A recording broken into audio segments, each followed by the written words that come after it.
I had a question about cheating, and I always get this question. How many people in here have been cheated on before? Oh, y'all got your hands like this again, y'all. I was kind of cheated on. I didn't find him doing it. I just had a sneaking suspicion. So I'm going to say something about cheating that some of you may not agree with.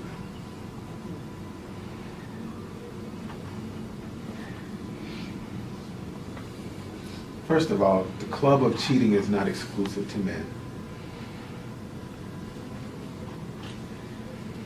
People cheat for the same reason they get into relationships. Selfish. You get into relationships for selfish reasons. You stay in relationships for selfish reasons. And you get out of relationships for selfish reasons. There's nothing wrong with that. You're not going to be with someone who doesn't have anything to bring to the table. Even people who are looking for pain, people who can only be in a relationship with someone who causes them pain, that's what that person brings to the table. So there is something in this for me, and when there's not anything in it for me, it's time for us to break up. That's okay. But when it comes to cheating, people cheat because something is missing.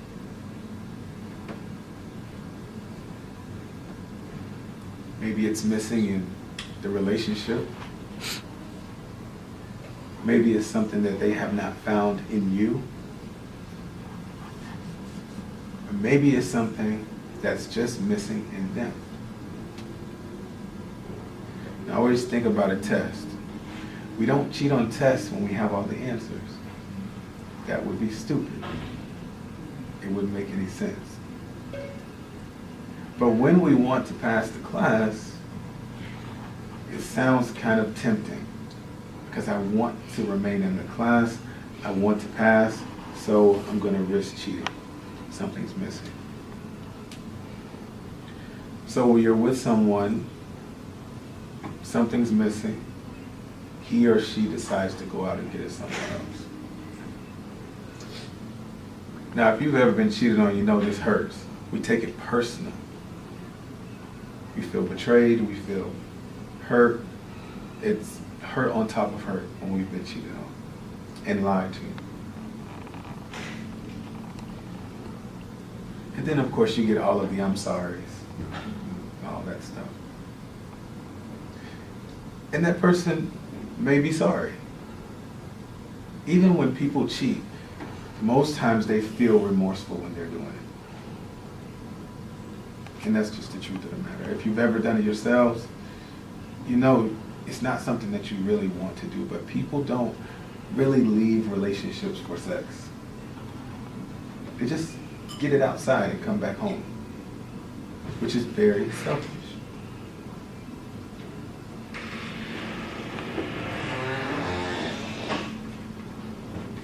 So what do we do when someone cheats? You ready for that answer, huh? You like...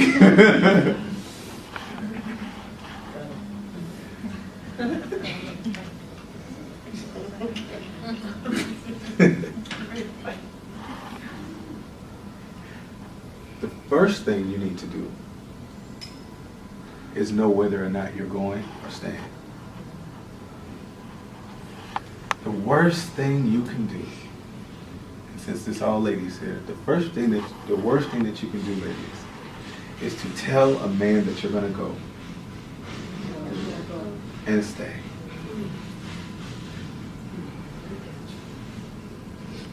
I thought your boundaries were here. Now I know they're here. Now I know exactly what to say. I know exactly what to do in order to get you back. Because remember, we all want to be ourselves in our relationships. We all want to be the good and the bad. But we know that the bad part will get us rejected. But the moment I find out that I can be the bad part and you're not going anywhere, oh, it's game on. It's game on. So that's the worst thing you can do. You need to know whether or not you're staying or going before you say a word. You go from 0 to 100 real quick. And then you're right back in the bed. So now you know you got it going on. So you need to know. You also need to know or have some convincing proof. Because guys are gonna, I didn't do it, to death. It wasn't me. To death. If you don't have any conclusive evidence, you may as well forget about it. Now you're gonna be left with your insecurities and you'll probably stay in a relationship. If you want to stay in a relationship, I'm sorry is not enough. Understand this. You need to know what was missing. So many times when this happens, the first thing I hear is, she wasn't even as cute as me. I can't believe this. It's not about cuteness. Why would he cheat on you with someone who looks as good as you? That would be pointless. Remember, cheating is about what's missing. It's about what's missing. So if you find out what it is that's missing, and if he doesn't know what's missing, he can, I'm sorry you to death, but he has to go. He has to know. Remember, relationship IQ, self IQ. He has to know, what is it that I'm missing? What is it? Because I'm sorry can't be enough. Because he's going to be sorry the next time. And sorry the next time. He's going to be genuinely sorry. But he's going to keep doing it. So what is it that's missing? If it's something that's missing in him, okay, now you have to leverage again. What are you going to do to put that peace back? If it's something that's missing in the relationship, what is it?